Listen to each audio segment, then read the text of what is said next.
So we are into test week. England play Japan in Tokyo this weekend. Their first match of 3. They've got 2 coming up against the All Blacks as their summer tour gets underway. So welcome back to the channel.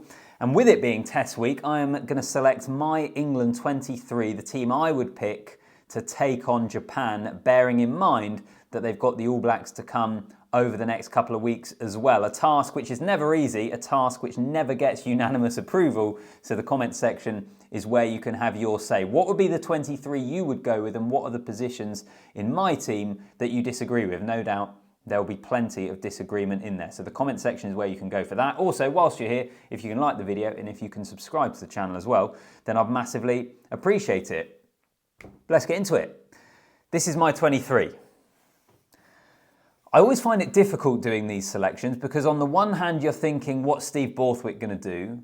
And then on the other hand, I'm thinking, what would be the selections I would go for? Plus, amongst all of that, to what extent is this Japan game a springboard for what's going to happen against the All Blacks over the next couple of weeks as well? Factoring in all those different sort of things. On the whole, though, this is the 23 I would go for.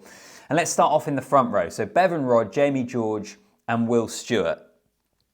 Jamie George is the captain. He is going to start. He is England's best hooker. I've got no problem with him taking the number 2 jersey whatsoever. But the front row generally is an interesting position for England because it is the one area of the team, and this is something I mentioned in the video I did at Twickenham following having been at Twickenham last Monday when the England squad was announced. Every area of the England team we have seen development, whether it has been the likes of Ollie Chesham and Alex Coles and George Martin in the second row, or Chandler Cunningham South and Ethan Roots and Ben Earl in the back row.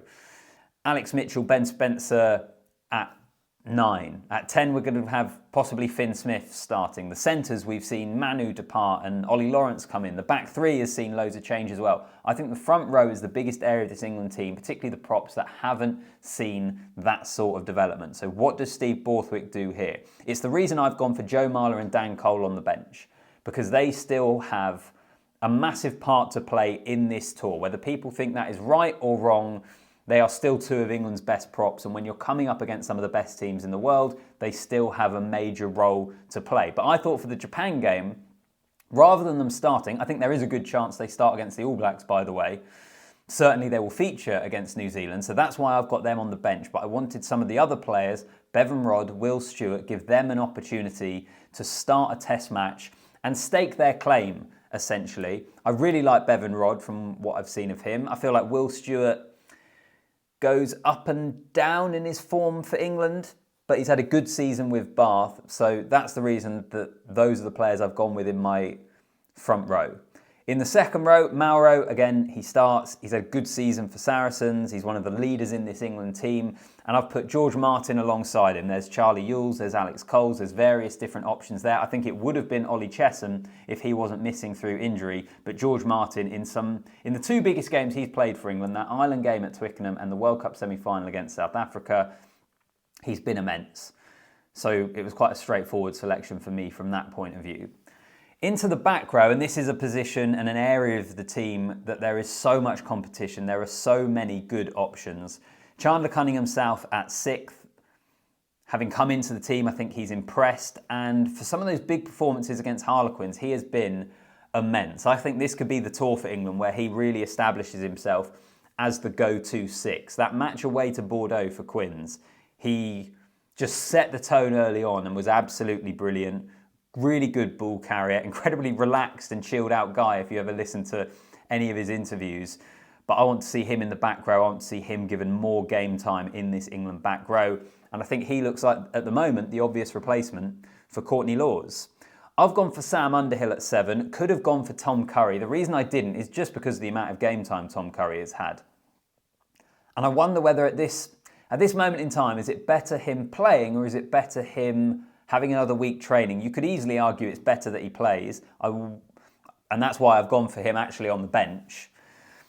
Because I think maybe let's give him some more time off the bench, hoping that he is then in a good position, the right position to face the All Blacks. And Sam Underhill is just immense. When he's on form, he is, I think, the best tackler England have.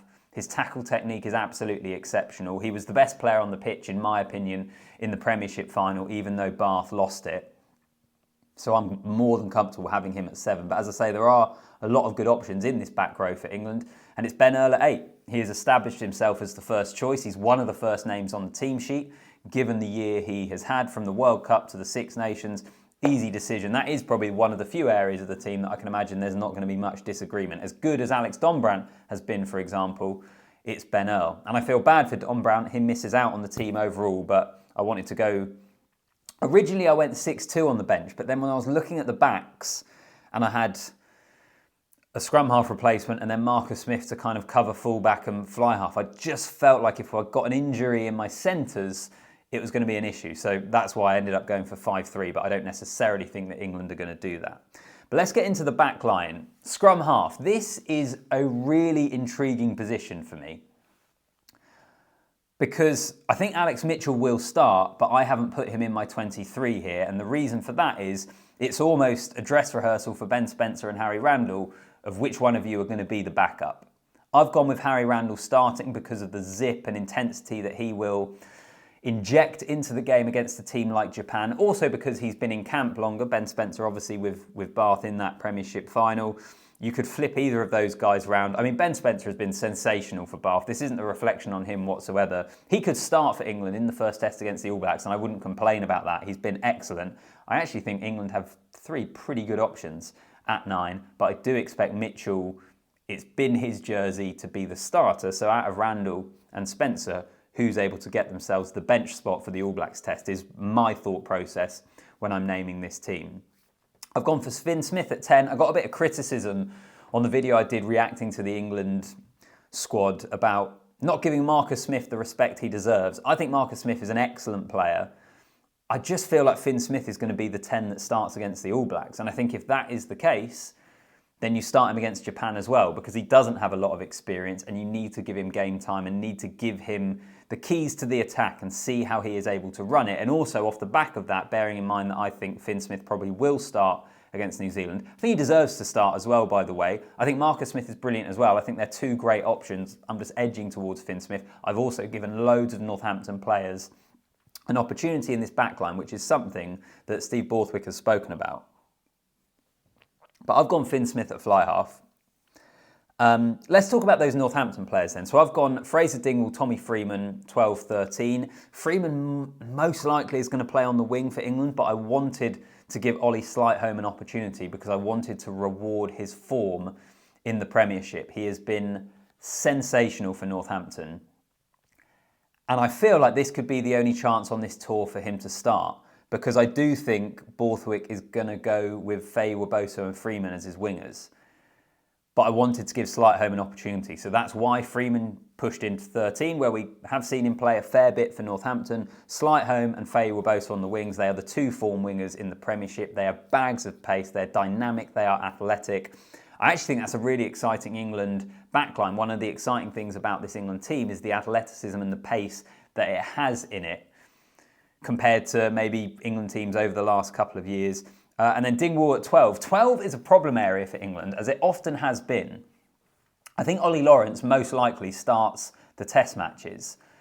But I just wanted to give Dingwall a chance, particularly pair him with Finn Smith, with Freeman, with those Northampton players, go for an element of cohesion there. I think Ollie Lawrence probably starts against the All Blacks, but I wanted to give Fraser Dingwall a go.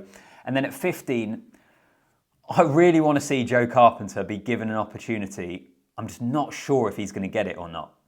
I've gone with George Furbank because, again, I think off the back of the Six Nations and looking ahead to the test matches to come, I think he is most likely to start there. So Furbank at 15. I've kind of mentioned my front row replacements already. Theo Dan has been the backup to Jamie George over the last year or so, will continue. The experience of Marler and Cole coming off the bench.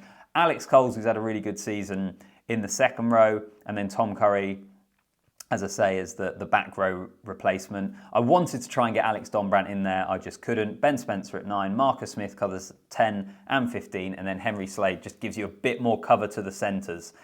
As I say, originally I had Donbrant instead of Slade, but I felt like maybe we needed some more cover in there in the centres.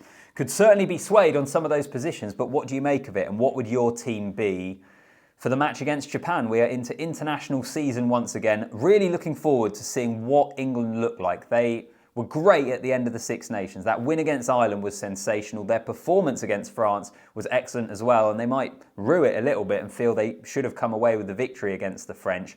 Can they keep that going? And what team is Steve Borthwick going to name? Let me know. Like the video, subscribe to the channel as well. See you in the next one.